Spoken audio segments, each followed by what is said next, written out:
Good morning. I am Steve Weber. Welcome to the American Gumption Morning Show. Welcome to show number 175. And today is Tuesday, May 18th. Tuesday, May 18th, show 175. All righty. So it's my first day back at the beginning of this week. I took yesterday off as far as doing a broadcast, but I've got shows scheduled the rest of the week, Tuesday, Wednesday, Thursday, Friday. So it's going to be a fun week, and I'm excited to get back into the broadcast chair. All righty. So today, Natalie Coleman returns to the American Gumption Morning Show. Natalie has been a guest, gosh, 6-7 times, and she was a regular guest through pretty much once a month through the first, the first 5-6 months. She was here on a regular basis, and then we've taken a little bit of a break. We haven't seen her in a couple of months, but she's coming back today, and we're going to talk about reset. Specifically life's resets. So resets, basically when you kind of do like a reset and a refocus and a redirection of your life. So we'll get into that conversation in just about 12 minutes or so from now. And I've got a monologue, and my monologue is simply titled Listening. So I'm going to get into that in just a minute or two. But first, what I'm going to do is I'm going to tell you what's happening the rest of this week, and then we're going to in a perfect world, we're going to hear from Brandon Schaefer. He's scheduled to be here, so I expect he'll show up any moment now. And we'll have some simple motivation from our friend Brandon Schaefer. All righty. So let me tell you. So before I get into the monologue, and once again, the monologue is titled Listening, and our guest is Natalie Coleman. Let me tell you what the plan is for this week. All right. So today, as I said, Natalie and the listening monologue.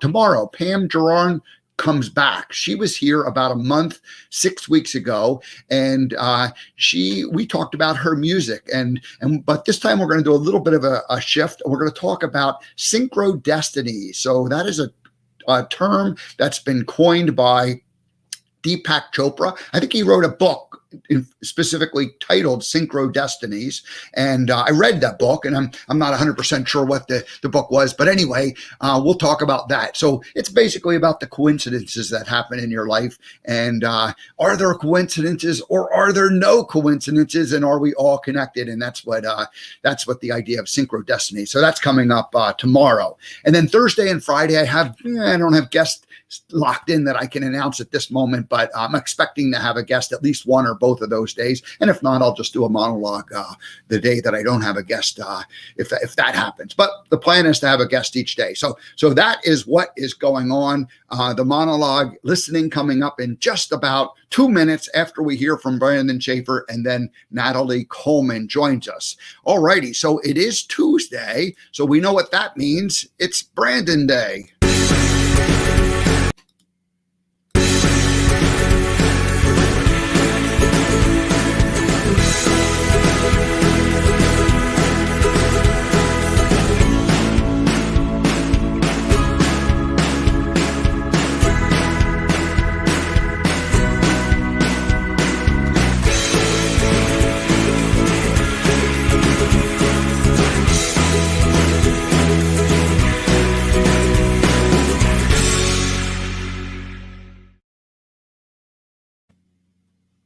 Brandon Schaefer in the house.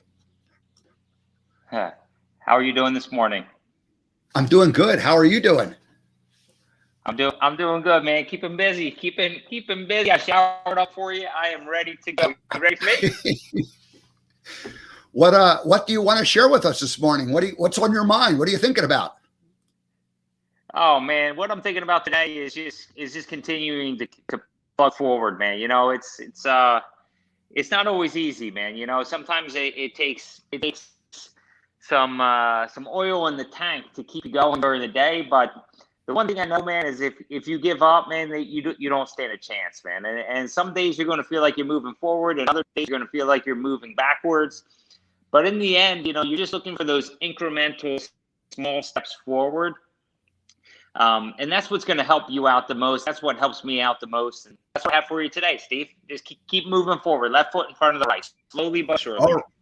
All righty. Well, I appreciate your simple advice, and that's actually a good launch into our topic today. Natalie and I are going to talk about doing some resets. We both have gone through some resets, so we'll get into that conversation. And then my conversation or my monologue is going to be listening, because obviously listening is a key part to keeping that ball moving forward. And sometimes it's hard to listen. It's not easy, man. It's a full-time job, and I can get better at it every single day as well. The main thing that I sort of do when I listen is actually listen and then implement what I learn. Listen, implement what I learn, rinse, repeat, listen. I'm a good listener, but sometimes I'm not a good doer. It may sound strange, and sometimes I'm a great doer and not a good listener. So it's whatever works best for you. You got to find your mojo. All righty. Well, hey, Brandon, thank you. I appreciate your joining us on a regular basis, and your simple motivation and your simple business help. I'll tell people about that after I take you off screen. So thanks for joining us. Cool. Thanks, Steve. Have a great day.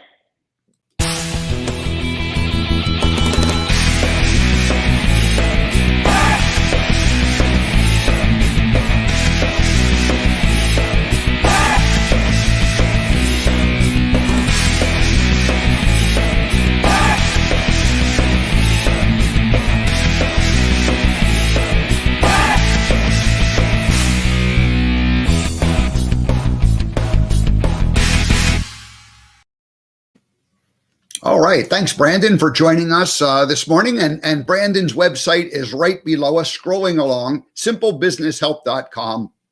And Brandon and his team are basically a bunch of computer geek guys who can connect your softwares. You have different softwares that do this, CRM, and you have accounting packages, and you have reports that need to get generated from the thing. Brandon and his team help you to take that data, bits and bytes, and convert it into meaningful reports and data and help you going. So if you need any help with your technology, reach out to simplebusinesshelp.com, Brandon Schaefer. All righty. Well, good. So that's that brings us up to the monologue. All righty. And the monologue again is titled Listening. It was funny. I wrote the monologue and I rewrote it and hey, we ended up with listening. So hopefully this will make sense. So and the way I started out, my title of the monologue was going to be Reset, and then I called it Listening/Choosing, and then I decided that it was just simply listening, and then I ended up rewriting that completely when I got to it. So here, let's just go ahead and go for it. So the question I have is, are you a good listener? Are you a good listener? Some people are better listeners than others, and we like people who are good listeners. We appreciate when people are a good listener and they listen to us. So I'm going to say there are two types of listening. First one is listening as a gift to someone else. And the second one is listening as a gift to yourself. So listening to someone else and listening to yourself, or listening as a gift which you're giving to someone else, and then listening as a gift for yourself. Now, let me explain.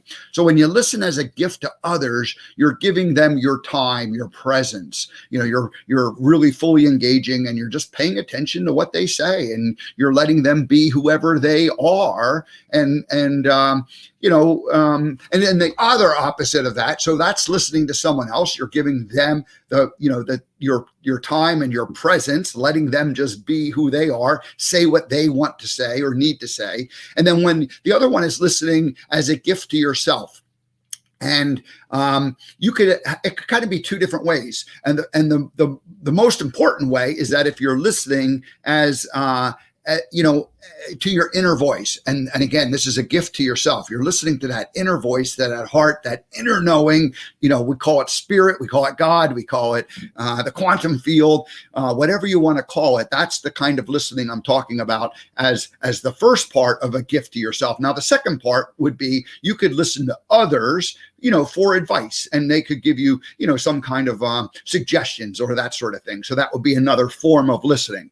Now, when you're listening as a gift to others, I said you're giving them your presence, and it's really all about them. You're letting them have the stage. You're giving them your undivided attention. You're not saying a whole lot. You're actually actively listening. You're hearing what they say. Maybe occasionally you're just, giving them confirmation that you're actually hearing what they say, repeating something back, or at least just, nodding and acknowledging what they're saying. But you're not interrupting them, and you're not like, you're not spouting off at the mouth, giving a whole lot of advice.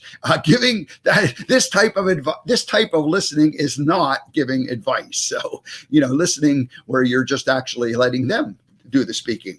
So now, so that's one type of listening, and that's actually kind of hard to do, and I like doing that. And I think I'm pretty good at doing that. But it's one of those things that, we could talk a whole show about that particular thing, and maybe I'll do that sometime else. Now, the other type of listening is where you're listening as a gift to yourself. And that is, you basically have two options, and I mentioned them briefly, but first one is your inner voice. And the second one is, that listening to someone else for a particular advice. So either your inner voice, listening to that, or listening to someone else where they're actually giving you advice, like, should I do this? Should I do that? That type of listening. All right. So if you're listening to yourself, your inner voice, you really are giving yourself the gift of presence, right? You're actually slowing down, calming down enough to where you're actually going to listen to what that inner voice, and being present to hear that. It's hard to do that like in the hectic day in and day out battle of life where you're like going at 1,000,000 miles an hour, and you could still do it. You can catch glimpses of it, but it's a hard thing to do when you're like caught up in the middle of your day and you're going 1,000,000 miles an hour, and, stopping and listening is something that you need to practice and get good at. So, and if you do that, if you do listen to your inner voice, then you'll get clear about what you're thinking. So the other type of listening, when I said you're letting others get clear about their thinking, this is really all about you getting clear about what your own thinking is. And many people who do this type of thing have some type of a meditation practice or some kind of a, yoga or exercise or routine where they're focusing on their breathing, they're focusing on stilling their mind, and, learning how to do that so that you can hear that inner voice is really the trick. And I'm not claiming that's easy to do. I'm a student and I'm getting better at it. So anyway, we'll just leave it at a meditation practice for now. So, now you could listen to others and get advice, and that's not a bad thing to do either. I mean, that's kind of part of, certainly part of the work environment, when you're engaged in a team and a group or a large organization, listening to others is an important thing to do, because, they have data, they have information that you don't have, and, they can share that with you. And so that type of listening is helpful because it gives you options and ideas that you probably haven't thought about or considered.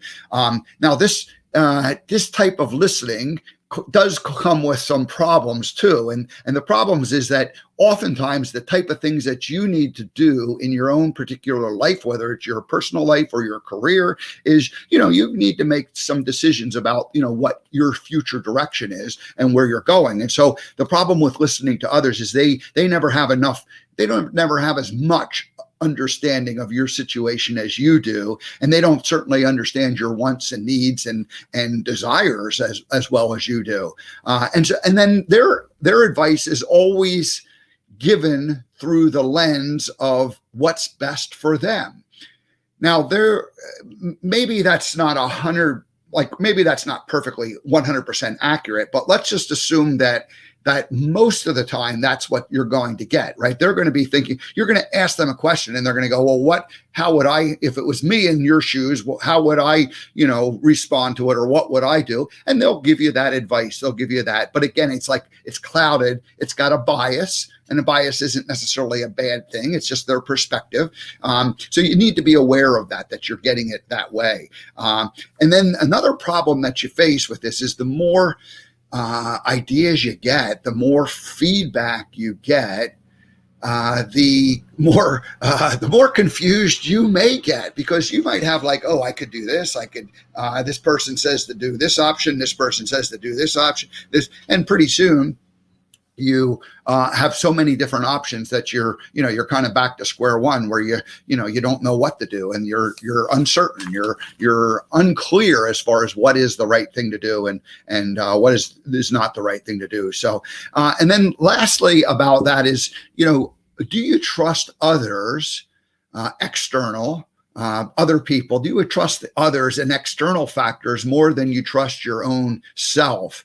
And if you do, then of course that's a bit of a problem. That's that's a confidence, or some kind of, it's a you want to be able to trust yourself certainly as much, and really probably more so than what you would trust others. And again, for the reasons, not that people have bad or ill intentions for your success, but some may, but more importantly, they have their own biases, and they have their own limited knowledge of what is best for you, and you have more of that. So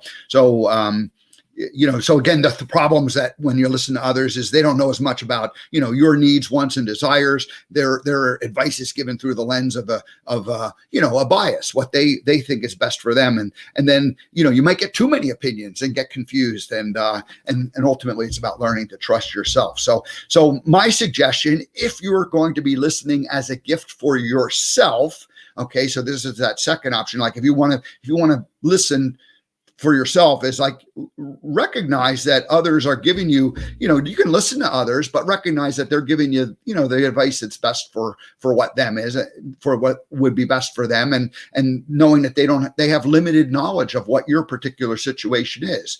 And then take that knowledge that they give you with a grain of salt, recognizing that, okay, well, it is what it is, and they're doing their best, but ultimately it's up to me. It's my responsibility to ultimately decide what's best for me. And, so you can listen to it all and you can take it in there, but then, don't get caught up too much in it. And so ultimately, finally, just decide for yourself. So, and then when you're then back to that first type of listening, when you're giving as a gift to someone else, is give someone your full attention.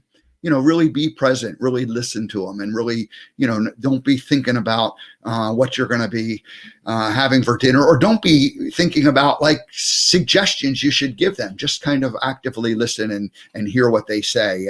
And you can be a mirror for them. And when I say a mirror, you're going to, a mirror reflects back. So a mirror is a visual thing. But what you're going to do is reflect back what you hear them saying. And just repeat some certain things, or just acknowledge that you're hearing them, but not with giving them specific advice. And if you do give advice, first of all, ask them if it's okay, or ask them if they want advice, because they may or may not want. They may just say, no, I just want it to be heard. But if they do say yes, they would like your advice, then do so in a kind and loving manner. So that's it for listening today. Listening's it's a skill. You can learn it. You can be a better listener, whether you're listening to others, giving them the gift of it by being present, or if you're listening, giving your gift to yourself and listening. And really that involves learning to listen to your inner voice. And I have been practicing hard at that the last many years, 10 years, let's say, where I'm really trying to, what is the inner guide trying to tell me to do and fulfill in my life. And the more you do it, the easier it gets. And even in times when things get kind of chaotic and going a million miles an hour, or at least 100 miles an hour, if you've gotten good at doing it and practicing, you can take that deep breath, and you can calm yourself, and you can actually hear what the best thing to do is in those things. And that's a great gift if you can give that to yourself. All righty. Well, that's it for the monologue listening. Let's go ahead and welcome Natalie Coleman back to the American Gumption Morning Show. She hasn't been here in several months. Natalie, are you with us? Hello, Natalie, my dear. I am certainly with you. Gosh, I've missed you, Steve, and thank you so much for inviting me back again. It's absolutely wonderful to see you. Yeah, you were here about once a month for those first 5 or 6 months, and even probably more than it, because I think we did at least 6 or 7 shows, kind of like right up through the end of the year. And then we probably just needed to do a little bit of a reset where, we had talked about, a bunch of different topics, and then all of a sudden, it wasn't obvious what the next topic was. And so we took a little bit of a break, and then lo and behold, I was looking on Facebook just a couple days ago, and somebody celebrated a birthday, and it reminded me of her, and that's why we're here today. So happy birthday, and thanks for joining us. Oh, thank you so much, Steve. Thank you so much. So that was on Sunday. Spoiled absolutely rotten, and had the most amazing day. And so yeah, it's just so nice. It feels like a little bit of a reunion, actually. And we ought not to leave it so long again. It's just stunning to be back. Thank you. Well, and then the what was fun, and I'll just share this little bit, is we spoke yesterday just to kind of get caught up, because we become friends, and we wanted to just sort of check in with each other, and we really talked about the reset that both of us have done in our lives since we last talked. And so I thought, okay, let's go live on the air and share some of the things, because I think some of them are good things to share. Now, before we do that, though, let me just, since it's been a little while, let me read your bio so people remember who you are. Although, how could anyone forget who Natalie? That's so kind. All righty, here what I'm going to do is I'll move you over to the. Let me move you over to the big screen there. And there we are. And now I will read your bio. So Natalie Coleman is in love with this thing called life. But it wasn't always that way. In fact, 5 or 6 years ago, Natalie was in a very different place. She was in darkness. Her path into the dark was a long journey, 25 plus years. You traveled deep down that tunnel. Oh yes, I did a good job of it. And started in her teens and all the way into her adult life. So, but in 2016, she was able to return to the light through the love of family, professional help, and her own awakening or rebirth.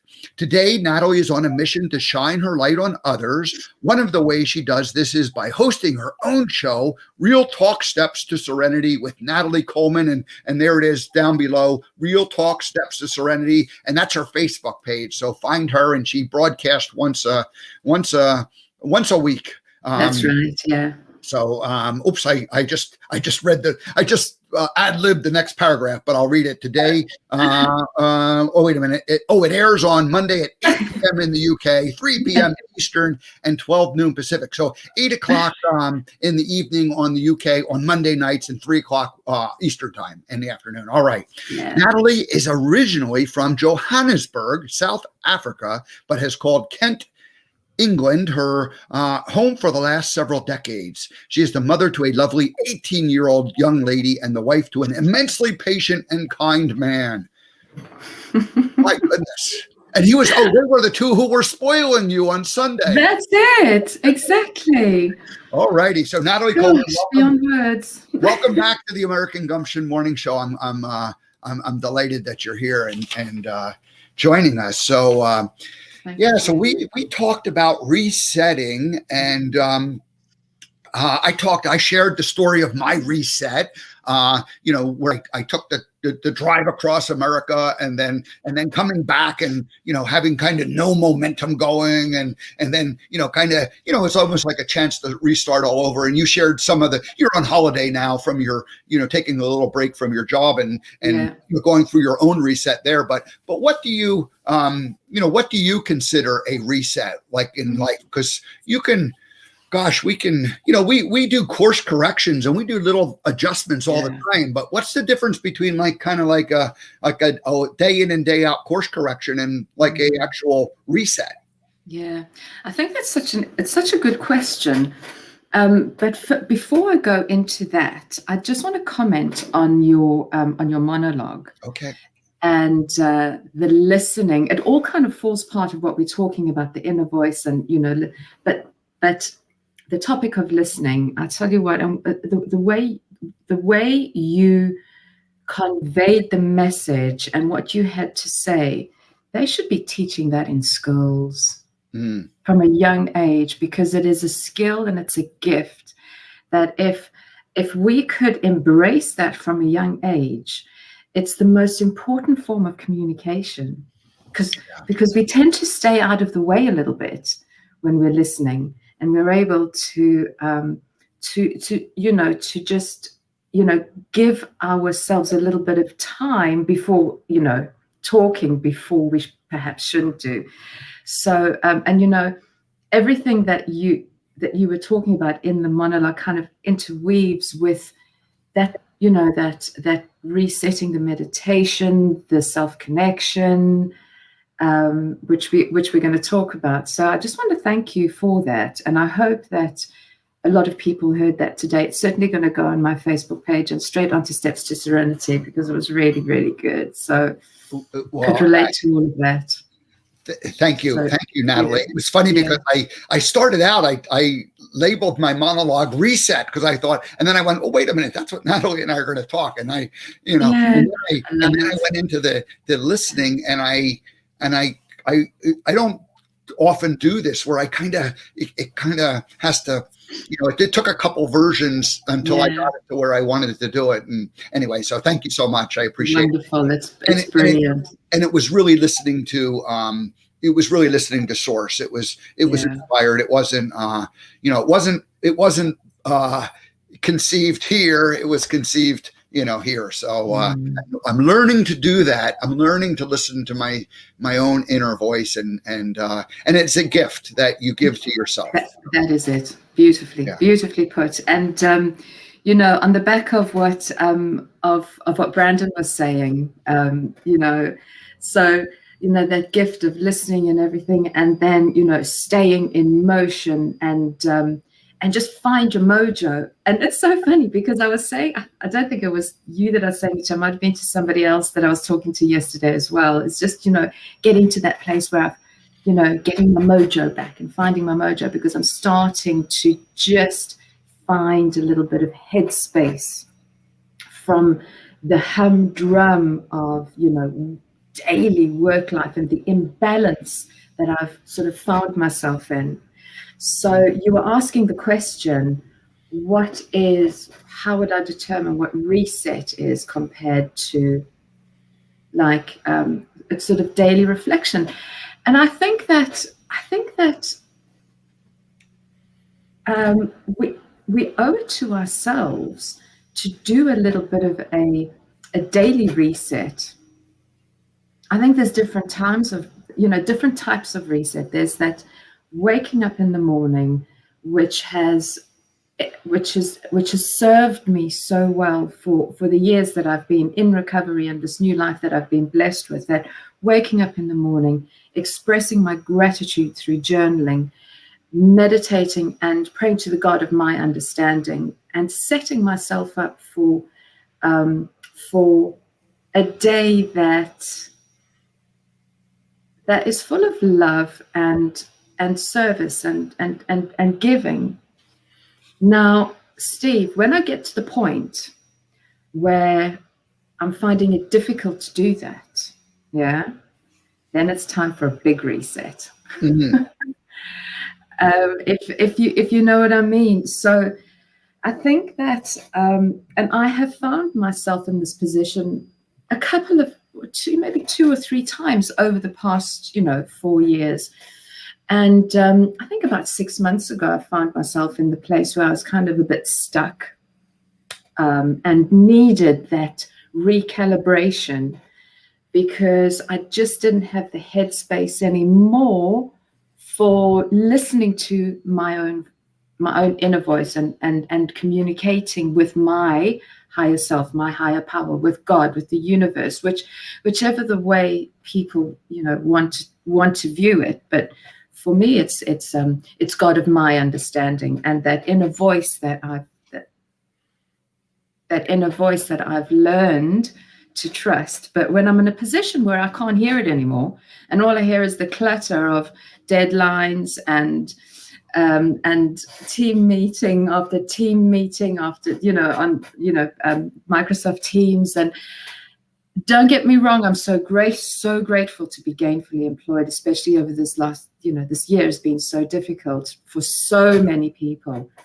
But as an individual, I think that we do owe it to ourselves to just kind of stop, recalibrate, take a look at what's going on from the outside.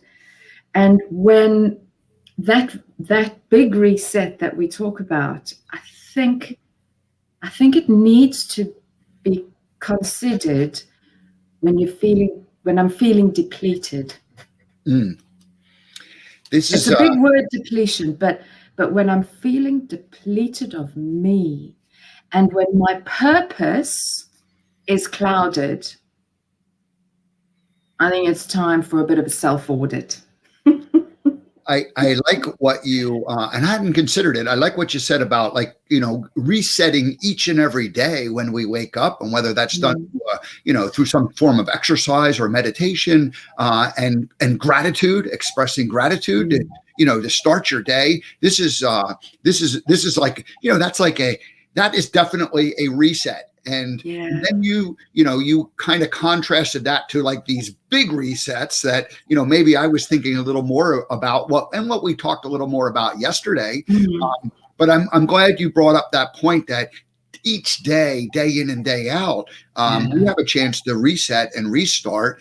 And, when we awake, as a fan of the law of attraction and Abraham Hicks, the idea that each morning we have no momentum when we wake up, and we get to choose where we want to go with that momentum for that day. And while we don't have momentum, put ourselves in that quiet spot and express gratitude and kind of lay out and map out how we want to be that day, so that we can, we have a better chance of staying on our game, where we can just out through it, because there's going to be a lot of stuff that comes at us all day long. And if we're not prepared for it, it can kind of throw you off. And then you contrast, or you equated that, like at some point, sometimes it gets so overwhelming that you lose, you kind of, your little daily resets aren't working as well. And you're just like, you find yourself just running through the day all day long and trying to keep up with it. And then that's where it comes time for that bigger reset. Yeah, that's it. And, when I say, and I don't know how you feel about it, and, but, a reset doesn't mean that I change everything in life and go off on a tangent on a whole different direction and make, impetuous decisions and, that sort of thing. But it's about reestablishing boundaries. It's about reprioritizing, I think, and just slowing down to the point where everything looks a bit clearer again, and not just muddled noise. Because I know what that muddled noise looks like. I spent years and years and years and years in a cacophony of like, a noisy mess. And I've experienced what it is to have that quiet and that head that's not a washing machine. And so once we've experienced that, and to, be distanced, to be far away from it again, it would almost be a disservice to myself and us. We do ourselves a disservice to not figure out a way to get back to that. To get back to that point where we're not trying to control everything, but rather letting go more and letting stuff be what it'll be. What doesn't get done today, it'll all be there tomorrow, and the world's not going to end. you mentioned boundaries. Talk about what's a healthy boundary and what's an unhealthy boundary or lack of boundary. But they're all boundaries. So maybe share some of the and you might want to even use your recovery experience. I mean, that was a perfect example of where there was lots of unhealthy boundaries. Oh, I didn't even know what boundaries were. The problem is, boundaries. And you know what, to this day, and I've developed and grown so much in so many areas of my life that I'm so grateful for, and I'm really quite proud of. But as time goes on, I still see that I'm holding on to old bad behavior, old bad habits. And one of them is not being assertive enough to respect my own boundaries, to have them in place, and allowing my time and my peace of mind to be eroded by things that don't necessarily add to the greater good of my life and the people that I love's lives. And why do I do that? Again, another old behavior, people pleasing. You talk about boundaries through my recovery, in my years of using and all of that. People pleasing and wearing that mask for every single occasion was what one of the things that got me into the trouble that it did. And just I think it comes down to learning to. And for all sorts of reasons, I was never assertive when I was growing up. I was never able to stand up for myself. I was never allowed to express really how I felt or anything. And that is what it is. And those are my things to deal with, which became apparent in my downfall.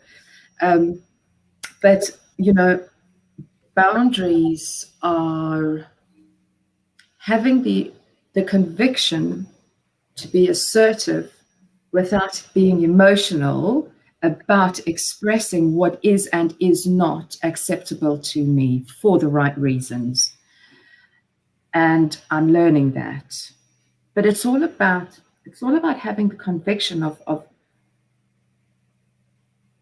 my whys. Why is it not acceptable for me to be pushed to a certain limit, to a certain place?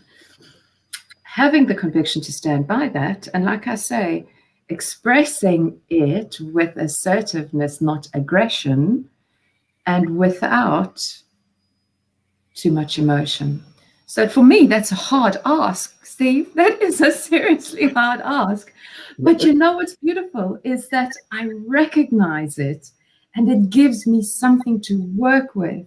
Mm-hmm. Yeah, it's and boundaries. You can have pretty good boundaries, but boundaries can drift a little bit without you really noticing that they're drifting, because they're a little tiny bit and then a little tiny bit and then a little tiny bit. And in my own life, if it's okay, I'll just share a little bit of a story that you and I had talked about yesterday. 1 year ago, I was just in the process of really defining what the American Gumption vision was going to be. And I hadn't started this show. It was not going at that point, but I was in the process of creating the website that really kind of put a lot more definition into what American Gumption was going to be.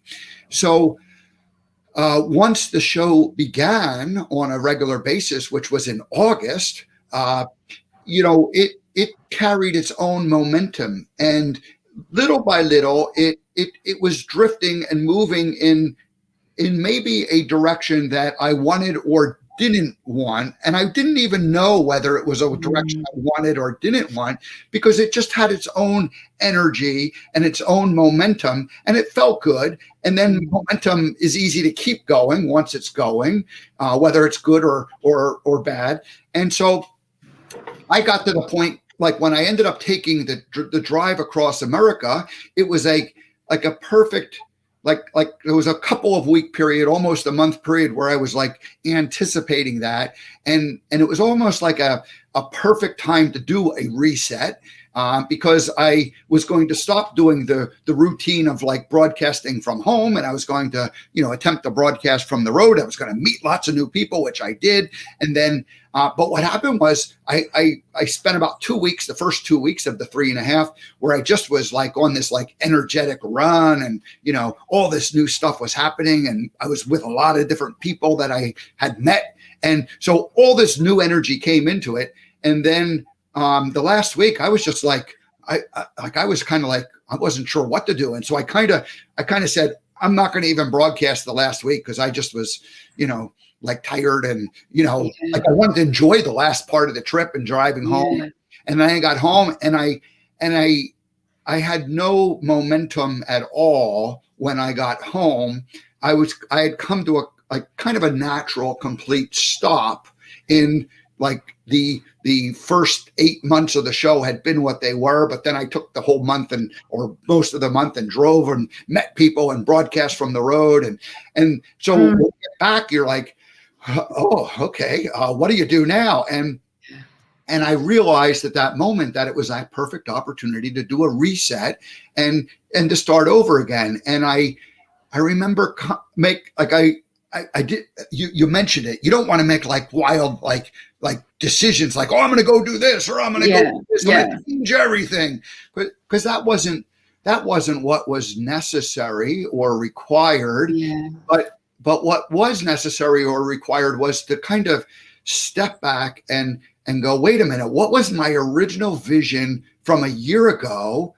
And, where am I at today in terms of that original vision? Because I hadn't really gone back and looked, like taking a hard look at like, you just kept following along. And like I said, there was a little bit of drifting, and you kind of went into a direction that felt good. And then suddenly you go, wait a minute, do I need to do a little bit of a course correction here, because I now have stopped. I don't have momentum going. I'm really at a complete stop. And so it's like you're going to start over again, and you can start over and you can make some adjustments, or you can start over and just do it exactly the same way that you had been doing it. And so in my case, I was like, I'm going to make a few adjustments, but in order to do that, I had to kind of think, well, where am I, in relation to where I was a year ago and what that vision was. And it's okay for a vision to change. Yeah. But you want to be conscious about it. You don't want to just have that vision drift a little bit and suddenly you're in a direction. So in my case, it wasn't like I wanted or needed to like change everything. But what I did want and need to do is kind of just reprioritize a few things and put a little more emphasis on this area, a little less emphasis on this area, and and maybe a couple things we're just going to eliminate completely. But not like night and day, but kind of but you can't make those decisions, Natalie, unless you do that kind of hard stop and reset, that big reset, not the daily course adjustments, or not even the daily morning reset each day. So thanks for letting me share that. No. You see, I love that, because you spoke about that reprioritizing. So, and I can hear exactly, I can relate to all of what you've said. So for you, in your reprioritization, your reset, I'm dying to see what a reset button looks like. We should have one. We should design this like reset button. But so for you, did you have it in your mind, or did you document or have drawings of how you wanted it to sort of reshape itself? Yeah. How did you go about that?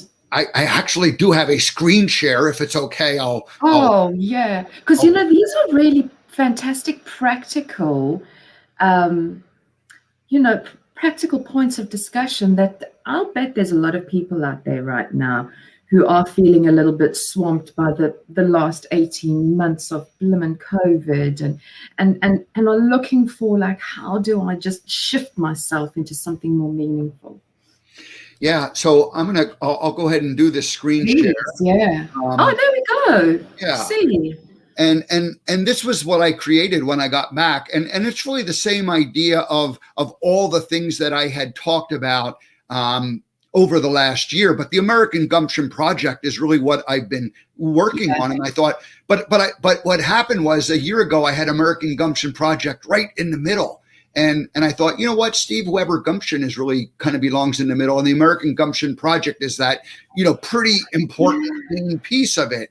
And then the idea of brand ambassador is where I end up doing promotional work with one or two, or maybe three or four companies, but doing it in a very strategic way where I'm promoting them, and their values and my values are in alignment, and we're working together to create something. I'm helping their brand and they're helping my brand, which is really the Gumption. And then over on the side is what I had been working on the last 10 years, being a speaker, and the message of living your life with Gumption, and the books that the Gumption books that I have. Some of them have already been written and are sitting there waiting to be, taken to the, to the publisher, and other ones. And then of course the consulting, which is like this strategic type of thing that I'm doing here and sharing with you. So what had happened, Natalie, was I had multiple charts like this from a year ago, and I knew I needed to update them. But what I did was I started with a blank piece of paper, and I created this in about a half an hour, maybe 45 minutes. And I tweaked it a little tiny bit afterwards, but it basically just kind of came out. And it was all stuff that I was thinking about. You asked me, were you thinking about it, or did you write it down? I had been thinking about it, and I just wrote it down, and it came out this way. And then I've been looking at it the last few weeks, and I'm like, is this true? Is this the truth for me? Does it really kind of represent the priorities in terms of the big main thing is the American Gumption Project. And then, working with somebody as other companies and organizations as a brand ambassador, helping them, promoting what they do, just like I worked for Bubba Gump for 15 years. And then on the left is all the, the Gumption principles and the things that I like to do and are fun for me to do. And I can see them together. The whole thing is something that could be, it could be a fun life to go ahead and make all this happen. And so I believe it's going to happen. And that's it. That's what I'm sharing. Brilliant. Yeah. You see, so it's really putting, putting it in front of you in writing, and not necessarily in, paragraphs or anything, but like a good visual. Yeah. Years ago, Natalie, it was like about 2012, and I remember I was sitting in the evening with my iPad on my lap in my comfy chair, and I was like, I had all these thoughts in my head in terms of how does this connect with this? How does this connect with this? And that's when I discovered, or I really sunk my teeth into mind mapping. And there was just a program on my iPad that was a mind mapping program. And I don't remember exactly what was the particular topic, but I just started putting bubbles down on the page and connecting them with lines and dots. And what I did was I was able to go, oh my gosh, on one page, this takes that mumbo jumbo that's stuck in my head and puts it down on a piece of paper. And it's simple to see with one thing. It would take a Word document. It would take 15 pages of descriptions, but who has time to read them, and who has time to to pay attention to well, this one relates to that section back here. And so the visual became a way for me to express myself. And once these ideas were out of my head was able to get quieter, and I didn't have to think about it anymore, because it was written down on the piece of paper. There you go. Yeah. Right here. So then I could just look at it that way, and it was no longer it was no longer stuck up inside my head. And you've got it, and you've almost got it close by, so every time you can take a look at it and it's, it's out the head and onto paper. Talking about ways of capturing our thoughts and capturing, where we are with our thought process. I to be honest, I'm one for writing. I love writing, and I can just, paragraphs and it's just what I love. I'm daughter of a newspaper editor, so it is something that I love. But I do, before getting started with any writing project, mostly work related, is exactly what you've got there, is that, the central point and the scattergram almost, Right. Right. And it's, because then, an idea comes off an idea.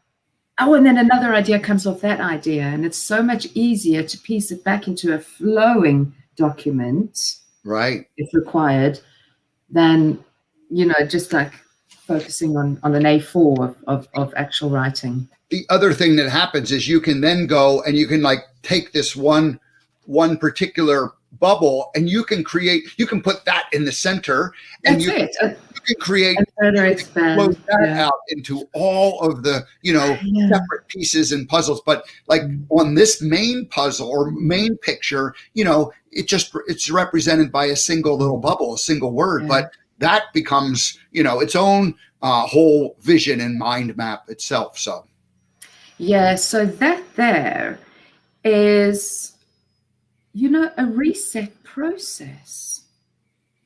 Mm-hmm.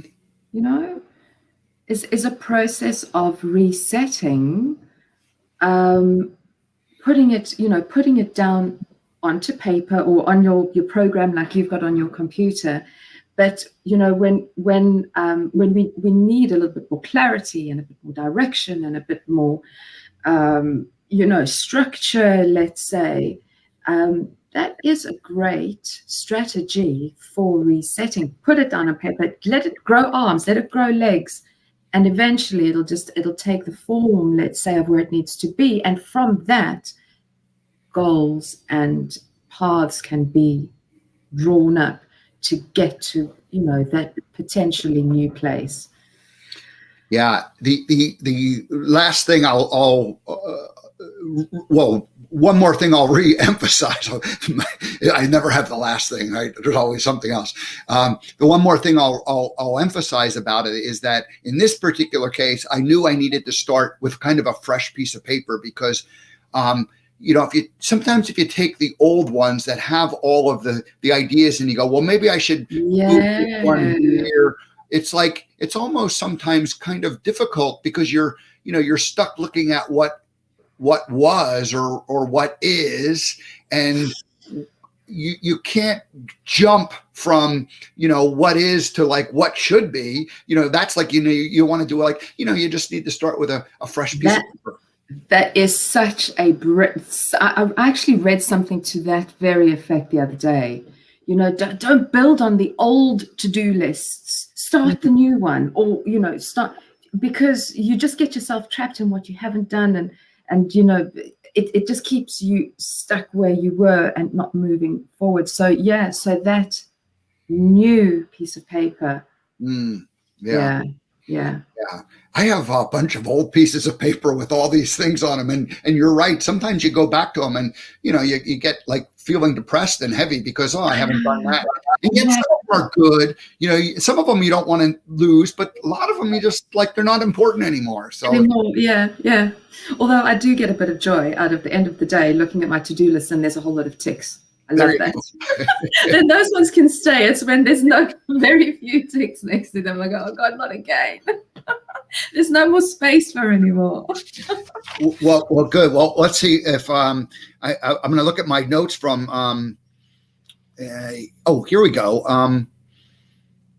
So, self-imposed expectations versus the expectations of others. Self-imposed expectations versus the expectations of others. You're working in a corporate environment, so there's a lot of expectations from others, your team, your bosses, that sort of thing. And yet then there's that own internal expectations that you have. how does that factor into, when we're doing a reset? Yeah, that's that's actually that is such a good question, because again, old behaviors and old, the old me was, and again, popping their rude heads up again. Self-expectation. There's a level of perfectionism in me and so many others that, and I was told this, so often when I was in treatment and beyond, Natalie, you're a perfectionist. And I thought, oh yeah, well, whatever. Why can't it be perfect? What's wrong with that? And so tired of hearing that old thing. But there's what's perfect. There's no such thing as, we say perfect, but when something is just, you can't improve on it or anything. But I think being a perfectionist, it's just never good enough. And of course there are expectations that are placed by the company, rightly so. What organization wouldn't? But I think that I'm so seldom content with the work that I produce. Even though it's good, I still have the fear that it isn't good enough. And so I think the expectations I put on myself are probably greater than those that are put on me by society or by work or whatever. And that's it's not a good place to be. No. Because it starts to talk to me about my level of insecurity, and it talks to me about my self-esteem, because I feel I'm never good enough. I'm not good enough. And so when it's good enough, and then when I'm not good enough, I feel like I'm a failure. And then I start getting into dangerous territory, because then I want to escape that feeling of self, worthlessness. And oh my goodness, then we just start to get into all sorts of, like I say, swampy land, dangerous territory. And so I think that, that daily kind of inner focus, reset, self-appreciation, and gratitude for what we have is so important. And telling ourselves that we actually are good enough doesn't stop us from trying harder and achieving.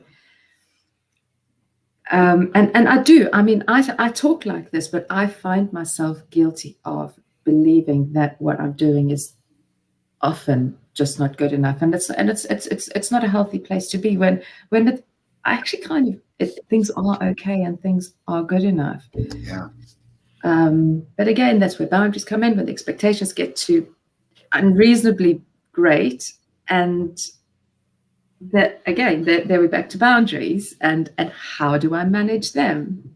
And that's we could talk like this for ages, but you're coming onto my show on the 7th, aren't you? We can progress the conversation. Yeah, I will be on the Real Talk Steps to Serenity on June the 7th at 3 p.m. Eastern time. And it'll be 8 o'clock your time in the UK. And maybe what we'll talk about is continue the idea of some of the breaking points and like unplanned breaking points versus planned breaking points. Just kind of, in my case, it just turned out like with this trip, it was like kind of like it was like sort of a perfect planned breaking point. I didn't realize it even at the time that was what it was going to do, but it kind of allowed that reset and just to happen. And then the extreme other example is where you have illness or accident or something that puts you burnout, like, and that's those, we want to avoid those and we want to do these planned or big resets, and that involves every day doing a little mini reset each morning and starting off with gratitude and then learning through the course of the day when you need to just take a deep breath and get a breath of fresh air, go outside, take 10 a walk, minutes. come back in. 10, yeah. The world's Yeah. not going to stop because you or I have taken 10 minutes to go and, just refresh and refocus. It's okay. Yeah. All righty. We like a reset. You've taken, I know you've taken a little bit of a break from your show the last few weeks, but you're getting back into it. Yep. I will be there on June 7th, which is a couple weeks out from now. What's the, I'm going to give you the final word because we're out of time here. We're well out of time. The final word, firstly, just to say thank you. And it's just so wonderful to see you again. But respect and honor yourself. And I'm saying people in general, honor yourself with you time, with downtime, even if it's just 5-10 minutes in the morning. You deserve it. You owe it to yourself. And the more you do it, the more you'll feel the benefits of that self-connection. Honor yourself with you time every single day, because it's so easy to get lost in everyone else and everything else. It's a beautiful thing to just go inwards and connect. Natalie Coleman is the host of Real Talk Steps to Serenity. It's broadcast on Monday, 8:00 p.m. in the UK, 3 o'clock on the East Coast, 12 noon on the West Coast of the US. So listen to her show. She, who is it that you interview? What is the show kind of about? What's the basic theme of it? Yeah, well, it's Steps to Serenity. It started and still is all about recovery from addiction, recovery from trauma, recovery. So people's paths of recovery, moving from the darkness into the light, but it's about self-development. It's about aha moments. It's about what was and what is now. It's the steps we've taken to achieve a level of serenity, and whatever that was holding us back from living in that beautiful place of peace, of serenity. And I have some, like you, beautiful guests that come onto the show and share stories of where they were, what happened, and where they are now. Yeah. And I feel so blessed to have people from around the world join me. And so we're going to be getting back with Gumption. Very good. From next Monday. So, and then can't wait to see you on the 7th. Very good. All righty. Well, Natalie Coleman, thank you so much for joining us today. Thank you. We did our own little reset. We brought you back, and here you are. And so thank you so much. This was a lot of fun. Oh, it was great. Thank you. All righty. We'll see you again. See you later. Wow, that was that was fun. So I just saw that it was Natalie's birthday. That's one of the great things about Facebook. You know, Facebook has lots of great, wonderful things, and then Facebook has lots of, mud that isn't necessarily a great thing. But one of the great things is that when, you see people's birthday, people that you care about, and it gives you an excuse and a reason to reach out to them. And so that was how I got to help celebrate Natalie's birthday, by just reaching out and saying hello. And then, hey, the gift she gave me was a visit here today, and I'll return the favor on June 7th when I visit her Real Talk Steps to Serenity, her show. All righty. Well, that's it. We're going to wrap up and get out of here. Let me just announce what's happening. So Pam Geron tomorrow, Synchro Destiny. Are things coincidences, or are they or are they synchronicities, and are they synchro destinies, as Deepak Chopra calls them? And it's really those connecting of dots, that things that just seem to happen in our life. And so Pam and I will talk about her own experiences with that and that whole idea. That's going to be tomorrow. And then we'll do a show on Thursday and Friday. All righty. So that's it. Have a great rest of your day. I'll see you all tomorrow.